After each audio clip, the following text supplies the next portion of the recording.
A presente análise debruça-se sobre um excerto fundamental do Canto Sétimo de Os Lusíadas. Nele, Luís Vaz de Camões interrompe a diegese, isto é, a narrativa da viagem, para, na sua própria voz de poeta, definir qual a matéria e quem são os heróis dignos do seu canto épico. O contexto narrativo é preciso. Vasco da Gama encontra-se em Calicut a relatar a história de Portugal ao Samorim.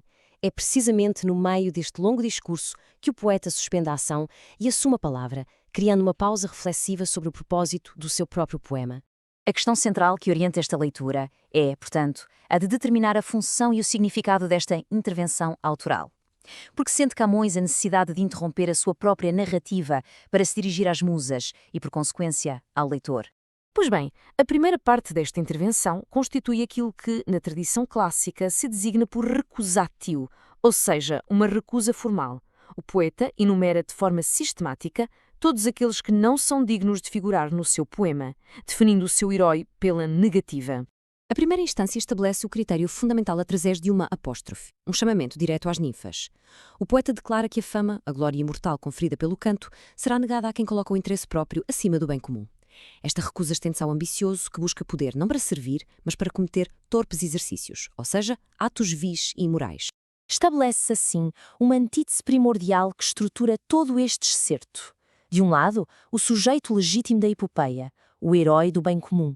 Do outro, o anti-herói, o cortesão corrupto movido pela cobiça pessoal, que o poeta se recusa a cantar, condenando-o ao silêncio e ao esquecimento. A segunda instância de recusa aprofunda esta crítica. O poeta exclui quem abusa do poder para satisfazer desejos imorais e quem, para agradar à opinião pública, o vulgo errante, se torna inconstante e falso. Numa segunda apóstrofe, agora dirigida às Camenas, nega também o canto ao hipócrita, que, sob uma aparência de honestidade, usa o seu cargo para explorar e roubar o povo. A alusão a Proteu é um recurso de intertextualidade clássica de enorme densidade. A capacidade metamórfica desta divindade marinha serve de metáfora para a duplicidade do político ou do cortesão demagogo, que adapta o seu discurso e aparência consoante os interesses do momento, faltando-lhe a firmeza de caráter própria do verdadeiro herói. E, de modo semelhante, a invocação das Câmanas, as musas romanas, reforça a solenidade da declaração.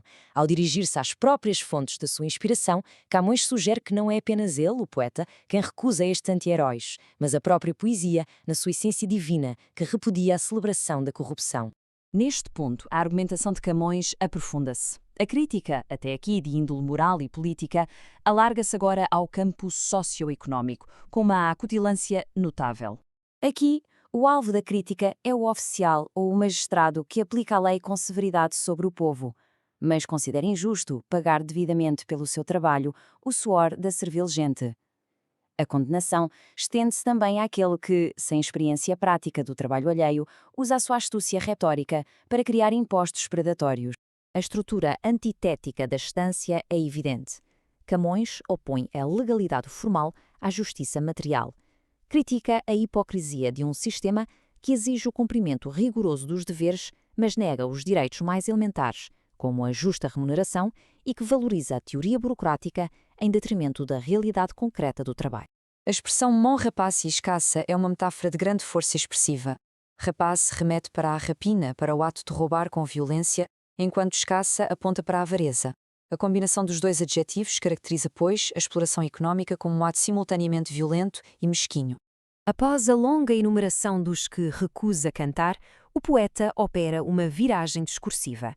A definição negativa dá finalmente lugar à afirmação positiva do verdadeiro herói, o único sujeito digno do canto épico. A instância final define, por oposição direta, o verdadeiro herói. São aqueles sós que arriscaram a vida por um ideal transcendente, a fé, por seu Deus, e a pátria, por seu rei. A morte não é um fim, mas uma transfiguração. A vida perdida é dilatada em fama eterna, uma recompensa justa pelas obras.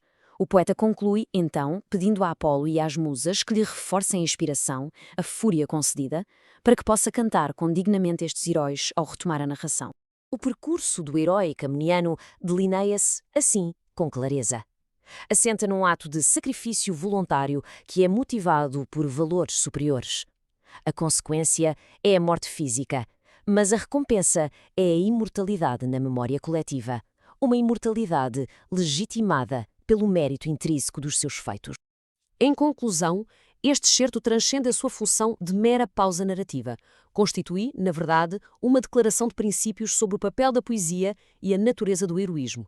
As funções desta passagem são, portanto, múltiplas e interligadas. É, em primeiro lugar, metapoética, ao refletir sobre os limites e deveres do próprio canto épico. É também um instrumento de crítica social à decadência da corte e, fundamentalmente, eleva o conceito de heroísmo, purificando-o de qualquer ambição egoísta, para o basear exclusivamente no mérito e no sacrifício pelo bem coletivo. Portanto, esta passagem não deve ser interpretada como um desvio acessório. Pelo contrário, funciona como a bússola ética de Os Lusíadas. Clarifica que a epopeia não celebra Portugal de forma acrítica, mas sim um ideal específico de virtude, trabalho e sacrifício que o poeta considera ser a verdadeira base da grandeza nacional. Fica para a reflexão final a perenidade deste código ético. A distinção camuniana entre o mérito que emana das obras e a ambição pelo poder não é apenas uma questão do século XVI. Permanece um paradigma fundamental para a análise crítica de qualquer sociedade, incluindo a contemporânea.